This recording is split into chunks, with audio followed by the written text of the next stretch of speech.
Olá, irmãos. Você já reparou quantas oportunidades nós temos de participarmos daquilo que o Senhor está fazendo em relação à obra missionária aqui e ao redor do mundo?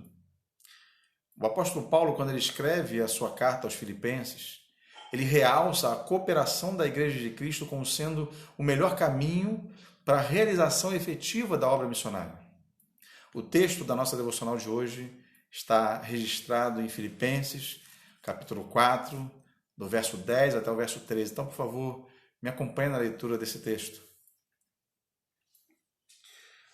Alegro-me grandemente no Senhor, porque finalmente vocês renovaram o seu interesse por mim. De fato, vocês já se interessavam, mas não tinham oportunidade para demonstrá-lo. Eu não estou dizendo isso porque esteja necessitado, pois eu aprendi a adaptar-me a toda e qualquer circunstância. Sei o que é passar necessidade e sei o que é ter fartura.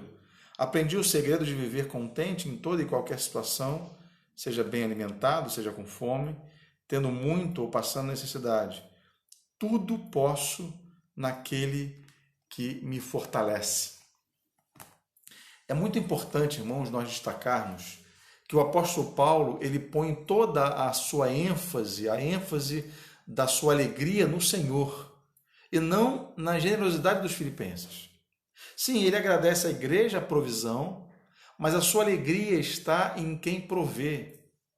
E é claro, irmãos, que não seria impossível, mas convenhamos, muito mais difícil para o apóstolo Paulo seguir em frente com a obra missionária sem o apoio da igreja de Filipos.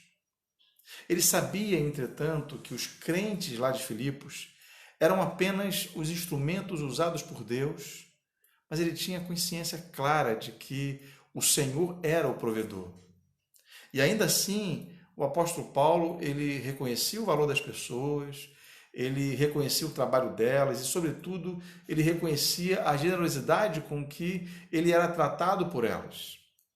Filipos foi uma igreja usada por Deus na vida do apóstolo, não só para dar a ele a sustentação espiritual, e isso não era pouco, irmãos, mas também a igreja de Filipos sempre foi usada pelo Senhor para dar ao apóstolo um suporte financeiro. E aqui o apóstolo Paulo, ele revela que a obra missionária é um trabalho que exige um esforço tanto dos missionários quanto da própria igreja. A relação de Paulo com a igreja de Filipos era uma relação de profunda parceria. Por isso que Paulo, aliás, por isso que é tão importante que o missionário, eu pensei no Paulo, mas o missionário, ele esteja vinculado a uma igreja local. O apóstolo Paulo, ele estava ligado à igreja. E aquela igreja apoiava o trabalho e o ministério do apóstolo Paulo. Havia, por assim dizer, uma santa troca entre o obreiro que ia ao campo e a igreja que ficava. Havia um envolvimento efetivo da igreja em relação ao missionário e o missionário em relação àquela igreja.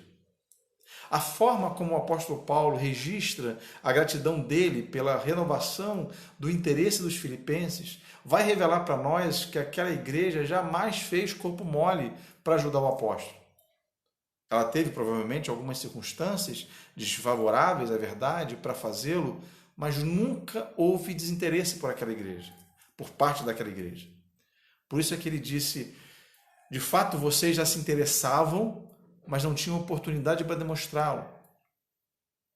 E hoje em dia, irmãos, nós vemos tantas igrejas e tantos irmãos que têm a oportunidade de participar do sustento dos missionários, mas falta a essas igrejas e falta a esses irmãos que eu mencionei o interesse.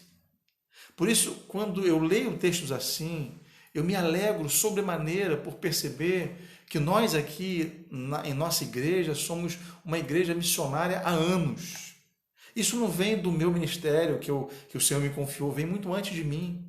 Eu lembro-me do interesse dessa igreja por diversos missionários que nós suportamos financeiramente, poderíamos citar o nome de vários.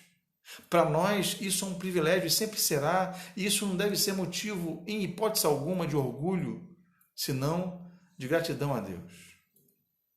Bom, mas nesse texto aqui ainda, o apóstolo Paulo ele faz questão de realçar a fonte didática da sua sustentação. Ele vai dizer, eu aprendi o segredo de viver contente em toda e qualquer situação, seja bem alimentado, seja com fome, tendo muito ou passado necessidade, tudo posso em quem?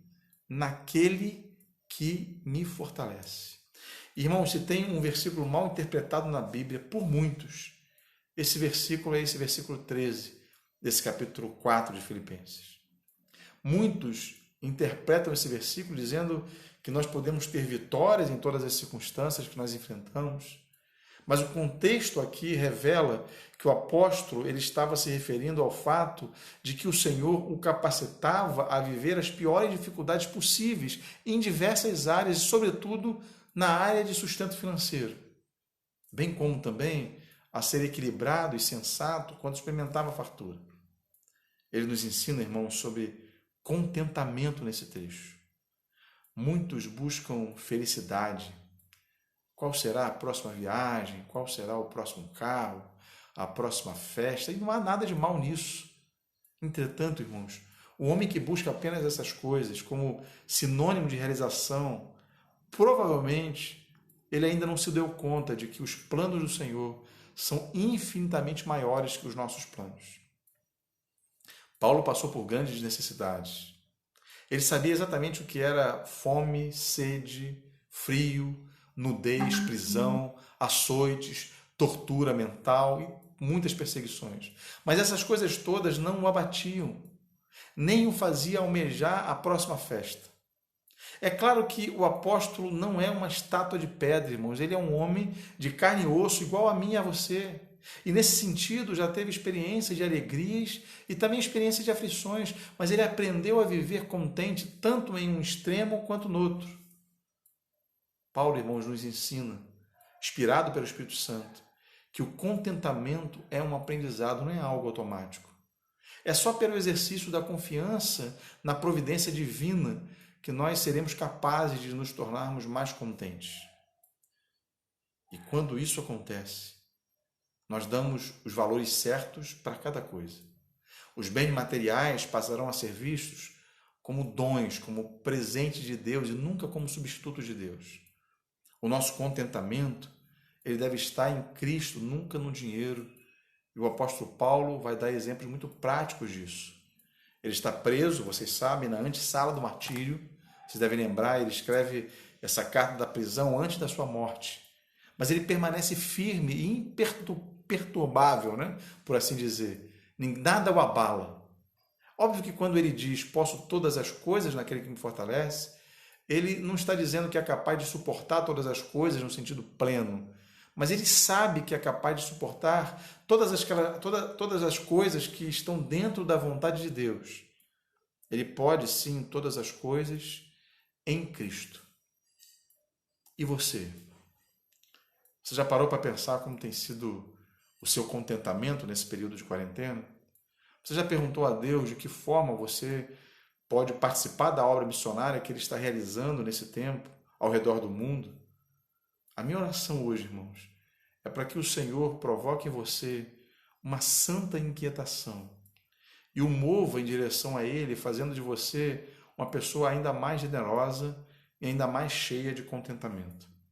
Que Deus possa nos abençoar a todos nesse dia e que você tenha um excelente sábado no Senhor. Até a próxima devocional, irmãos.